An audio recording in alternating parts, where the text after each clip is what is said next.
नमस्ते, कैसे हैं आप सब लोग। ब्यूटीफुल रूह की सक्सेस स्टोरी, रूह मतलब सोल की सक्सेस स्टोरी है ये। बहुत ही प्यारी सक्सेस स्टोरी है। आप सुनिए, इतनी क्यूट सक्सेस स्टोरी है ना, बहुत अच्छी है सच्ची। सुनिए, देखिए, इन्होंने लिखा है, हाय दी, मेरी सक्सेस स्टोरी का टाइटल आप रखना रूह की सक्सेस स्टोरी, क्योंकि ये बहुत ही मेरे दिल के करीब है। मैं डॉग रखना चाहती थी बहुत टाइम से अपने घर में, लेकिन ये इम्पॉसिबल था क्योंकि मेरे पापा पेट्स रखने के बिल्कुल खिलाफ हैं। उनको बिल्कुल भी डॉग्स पसंद नहीं है, कोई भी जानवर उनको घर में ही पसंद नहीं है। उनको शुरू से ही कुछ प्रॉब्लम है और उन्हें बिल्कुल भी अच्छा नहीं लगता, ना ही उन लोगों के घर जाना उन्हें अच्छा लगता है जिन लोगों के घर में पेट्स हैं। तो ये चीज़ मेरे लिए सबसे बड़ी प्रॉब्लम बनी हुई थी, क्योंकि मेरे फादर को ही पेट्स पसंद नहीं है और मुझे डॉग्स बहुत ज़्यादा पसंद है, और मैं हमेशा से चाहती थी कि मैं डॉग रखूं, लेकिन ये इम्पॉसिबल सा था। कोई सोच भी नहीं सकता कि मेरे घर में डॉग हो सकता है, और यही सोच मेरी भी थी। मेरे घर में भी कल्पना भी नहीं कर सकते थे कि हम डॉग रख सकते हैं, लेकिन फिर मैंने सोचा कि मुझे मैनिफेस्ट करना चाहिए। मेरे नेबर के घर पर डॉग है, मुझे बहुत पसंद है, लेकिन मेरे फादर को बिल्कुल भी पसंद नहीं है, यहाँ तक कि हम लोगों का वहाँ पर जाना भी पसंद नहीं है। एक दिन मैं उनके डॉग के साथ में विंडो में खेल रही थी और ये सोच रही थी कि ये डॉग मेरा है और मैं अपने डॉग के साथ में खेल रही हूँ। मैं सचमुच में उससे बहुत ज़्यादा प्यार करती हूँ, वो बहुत ज़्यादा ही क्यूट है। एक दिन हमारी सोसाइटी में नीचे एक छोटा सा डॉग पड़ा हुआ था। वो बहुत ज़्यादा ही कमज़ोर था और भूखा सा लग रहा था। मैंने अपने फादर को बोला, क्या मैं इसे कुछ खाने के लिए दे दूं? तो मेरे फादर ने कहा, हाँ, इसे कुछ खाने को दे दो, लेकिन इसे घर पर मत लाना। मैंने कहा ठीक है। मैंने उसको खाने के लिए दिया और शाम को भी मैं उसको खाने के लिए देने के लिए गई। फिर रात को मेरे फादर ने पूछा, क्या वो डॉग ठीक है? तो मैंने कहा, हाँ, वो डॉग ठीक है। तो मेरे फादर ने मुझे फिर से कहा कि एक बार उसको देख लो, अगर उसको कुछ और खाने का देना है तो दे दो। मैं थोड़ी सी हैरान थी, क्योंकि इतना कंसर्न मेरे फादर कभी भी नहीं दिखाते थे। लेकिन इस बार उन्होंने मुझसे कहा और मैं देखने के लिए गई, और उसके बाद मैंने उसको रोटी भी दी। फिर वो सो गया और वो वहीं पर ही रहा। दूसरे दिन भी हम लोगों ने उसको देखा, और मेरे फादर ने कहा कि क्या वो डॉग अभी भी वहाँ है? तो मैंने कहा, हाँ, वो अभी भी वही है। तो उन्होंने मेरे ब्रदर को कहा, देखना कहीं ऐसा ना हो कि वो बीमार हो, उसको थोड़ा सा ध्यान देना। मैं और मेरा भाई पूरी तरह से शॉक्ड हो गए थे कि ऐसा कैसे मेरे फादर बोल सकते हैं।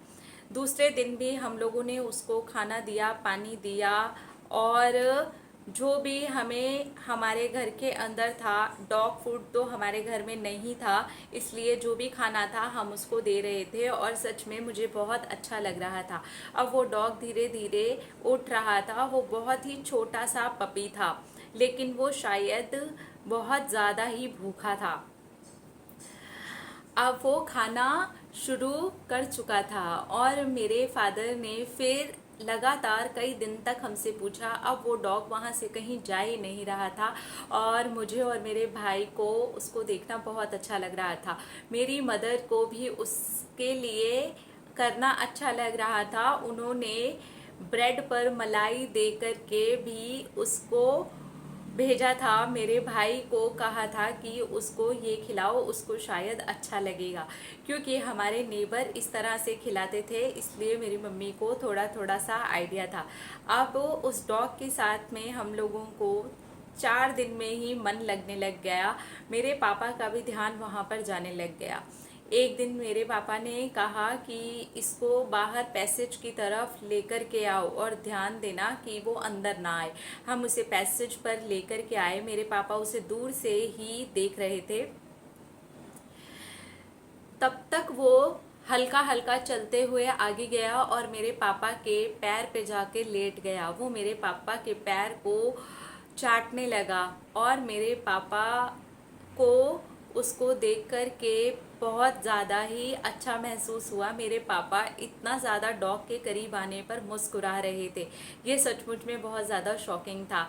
इसका नाम रूह भी मेरे पापा ने ही रखा है, क्योंकि मेरे पापा ने पहले ही बोला कि ये कितना प्यारा सोल है, शायद ये रूह हमारे घर में आना चाहती है, इसलिए ही ये यहाँ पर पड़ा हुआ हमें मिला। अब वो डॉग हमारे घर पर रहता है और सचमुच में ये एक मिरेकल है। मैंने सिर्फ अपने पड़ोसी के डॉग को देख करके ही फील किया था, उसका प्यार अब मेरे घर में उठ कर के आ गया है और मेरे पापा अब उससे बहुत प्यार करते हैं। हाँ, वो नॉर्मल लोगों की तरह डॉग से नहीं खेलते हैं, लेकिन उससे नफ़रत नहीं करते हैं।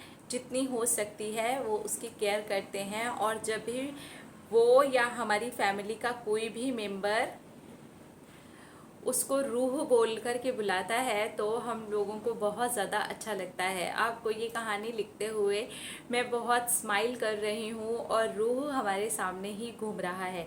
I am really very happy कि मेरे घर में पेट आ गया। मेरी ये वाली मैनिफेस्टेशन, जो कि एक बिगेस्ट मैनिफेस्टेशन है मेरे लिए, वो कंप्लीट हो गई।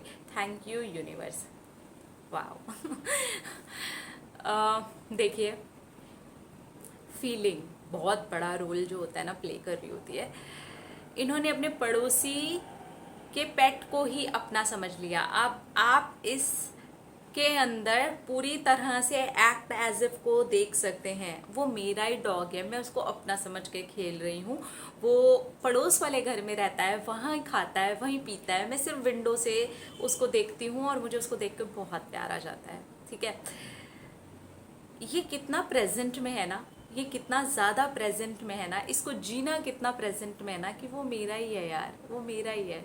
हमारी सोसाइटी में ही रहता है, मेरे पड़ोस में ही रहता है, वो भले ही वहाँ खाता है पीता है, लेकिन वो मेरा ही है। ये जो मेरा ही है वाली फीलिंग होती है ना, जब ये इस लेवल पे आ जाती है कि आप उससे इंजॉय करना शुरू कर देते हो, तो फिर यूनिवर्स आपके वो इंजॉय करने वाली फीलिंग को बढ़ाने के लिए वो चीज़ आपके पास दे देते हैं, क्योंकि वो फीलिंग ऑलरेडी आपके अंदर है। आप कहीं से भी लैक नहीं शो कर रहे हैं। जहाँ पर बिल्कुल उम्मीद ही नहीं थी कि इनके घर में पेट रखा जा सकता है, वहाँ पर इनके घर में पेट आ गया। वो इसीलिए आ गया क्योंकि वो जो फीलिंग थी, वो जो एक्ट एज इफ था, वो इतना ब्यूटीफुल तरीके से काम कर गया इनके लिए कि वो जो रूह थी, वो जो आत्मा थी, वो जो रूह है इनके घर में, उसने डेरा जमा लिया और इनका मैनिफेस्टेशन कंप्लीट हो गया। It is really beautiful and wonderful story. Seriously I love this story a lot. अपने रखिए ख्याल, अपने आपसे खींचे ढेर सारा प्यार ताकि आप अट्रैक्ट करें ढेर सारा प्यार। I love you all. Tata.